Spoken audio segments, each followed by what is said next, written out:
The year is 1968. A young college student walks through the sterile, heavily medicated halls of a psychiatric hospital in Bowling Green, Kentucky.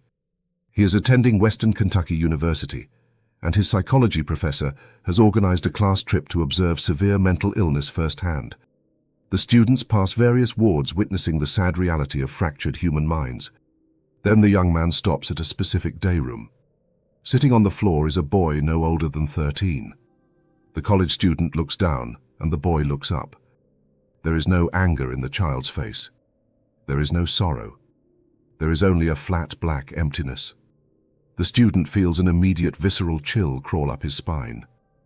The boy possesses what the student would later describe as the schizophrenic stare. It is the look of a human being completely devoid of a soul. The student leaves the hospital that day, but the boy's face never leaves him. That college student is John Carpenter. The hollow stare of that nameless child will eventually become the blueprint for the most enduring manifestation of cinematic terror ever created. Who was this boy? History does not record his name. Privacy laws and the passage of time have erased his identity from public record. Yet his psychological imprint remains permanently stamped onto American culture. When Carpenter locked eyes with him, he realized a profound truth about human fear.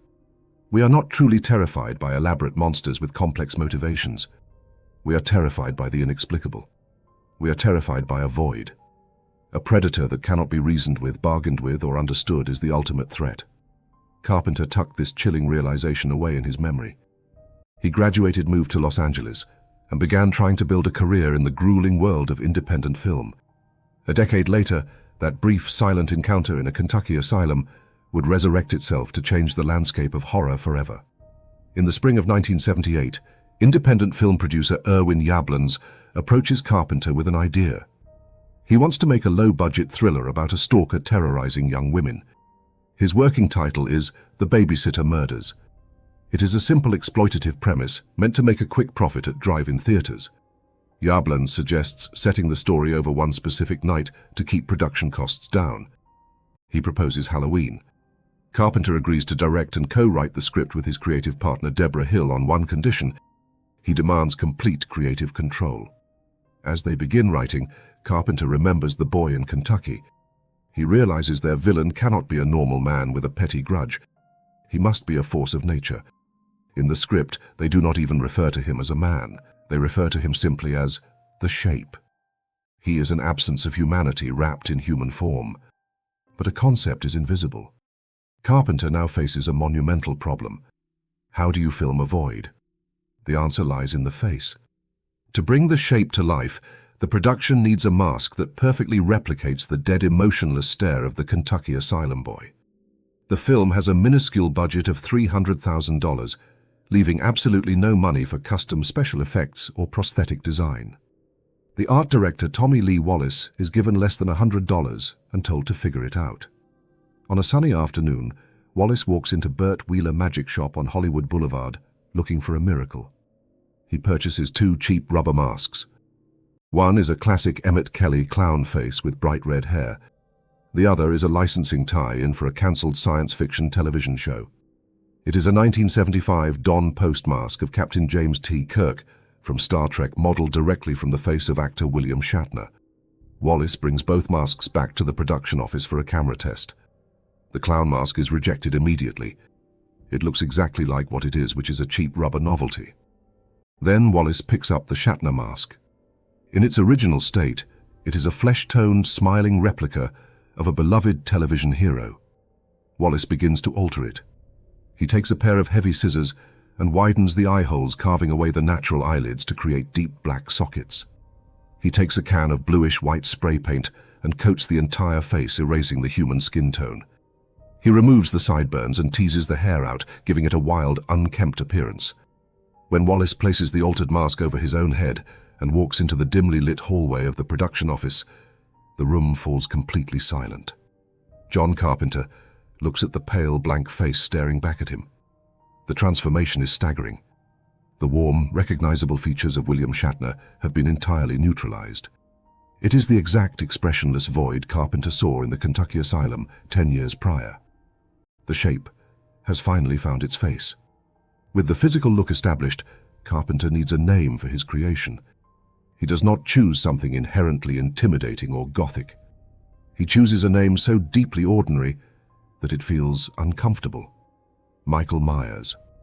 The origin of this name is a story of twisted gratitude. 2 years earlier, Carpenter had directed a low-budget action film called Assault on Precinct 13. The film struggled to find an audience in the United States until a British film distributor named Michael Myers championed it at the London Film Festival. His efforts catapulted the film to international success, essentially launching Carpenter's career.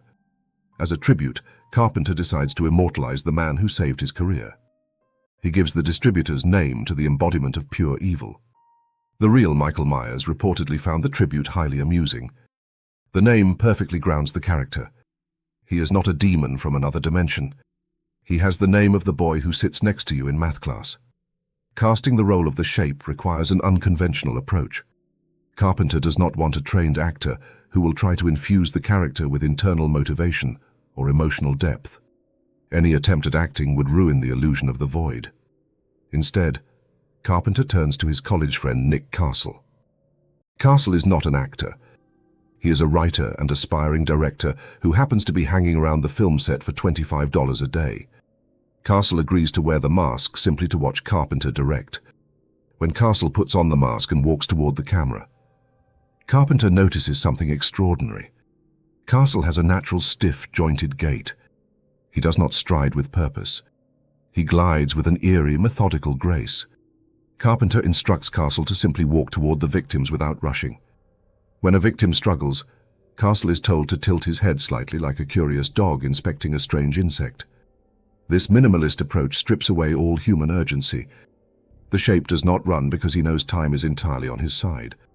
To maximize the terror of this emotionless killer, Carpenter and Hill must place him in the perfect environment. They create the fictional town of Haddonfield, Illinois. Haddonfield represents the idealized American dream of the 1970s. It is a place of manicured lawns, unlocked front doors, and quiet tree-lined streets where neighbors know each other by name. During this era, American society largely believes that violent crime is confined to the decaying inner cities. Suburbia is supposed to be the ultimate safe haven. By dropping the Shape directly into this idyllic setting, Carpenter shatters the illusion of suburban safety. He brings the unimaginable horror of the unknown right into the living room. The terror is amplified by the contrast between the sunny, innocent daytime scenes and the creeping, inevitable darkness of the night. Filming this Midwestern autumn nightmare presents a massive logistical challenge. The movie is shot in Southern California during the vibrant spring of 1978. There are no changing leaves, and the palm trees are impossible to hide. The production crew has to buy several large bags of fake painted autumn leaves. They spend their days scattering these leaves across the Californian sidewalks before a scene is shot. Because the budget is so tight, they cannot afford to leave them behind. After every single take, the crew members frantically run around with rakes gathering up the fake leaves in garbage bags so they can reuse them for the next location. The actors walk around in heavy autumn sweaters, sweating profusely in the 80-degree Californian heat. It is a grueling exercise in cinematic illusion, yet the final product looks like a crisp October evening in the heartland of America. As filming wraps, no one involved truly understands what they have created. They view it as a decent independent thriller that might play for a few weeks in obscure theaters. When Halloween premieres in October of 1978, the initial critical response is entirely muted. Major publications ignore it or dismiss it as cheap exploitation. But a strange phenomenon occurs. Word of mouth begins to spread. Audiences are leaving theaters visibly shaken. They are checking the back seats of their cars before driving home.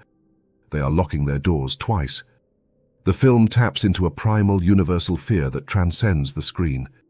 It is not the minimal blood or the lack of gore that terrifies them. It is the absolute relentless nature of the killer. The success of the character fundamentally shifts the psychology of horror cinema. Before 1978, monsters usually had a clear motivation. Dracula needed blood to survive. The Wolfman was cursed by the moon. Even the maniacs in early exploitation films were driven by specific revenge or greed. Michael Myers has no motive. At the beginning of the story, a psychiatrist named Dr. Loomis explains that he has spent 15 years trying to reach the boy inside, only to realize that what lives behind those eyes is simply and purely evil. There is no childhood trauma to justify his actions. There is no abusive backstory to make the audience sympathize with him. He kills simply because it is his nature to kill. This lack of explanation is what makes him immortal. The human brain constantly seeks to categorize and understand threats. When a threat cannot be understood, the brain remains in a perpetual state of panic. Decades have passed and the character has spawned countless sequels, reboots, and imitations. Other cinematic killers have emerged wielding louder weapons and possessing higher body counts. Yet the silent shape in the white mask remains the absolute gold standard of the slasher genre. His endurance lies in his simplicity. He is the shadow standing at the end of the hallway. He is the unblinking stare from the bushes across the street. He is the terrifying realization that you cannot rationalize with chaos. John Carpenter took a deeply unsettling moment from his own life and weaponized it for a global audience. The legacy of this character forces us to confront a deeply uncomfortable question. We spend our lives building secure homes, living in safe neighborhoods, and creating complex societal rules to keep the darkness at bay. But what happens when the darkness simply puts on a white mask, walks through your front door, and refuses to speak? Somewhere in a Kentucky hospital, a nameless boy looked up from the floor with eyes that held absolutely nothing. He never knew that his vacant stare would eventually conquer the world. He never knew that he would become the shape of modern fear. Thank you for watching the History and Stories channel. If this deep dive into the true origins of a cinema legend kept you captivated, please leave a comment below with your thoughts. Which famous historical or cultural figure should we uncover next? Make sure to subscribe to the channel so you never miss our journey into the unknown. See you in the next story.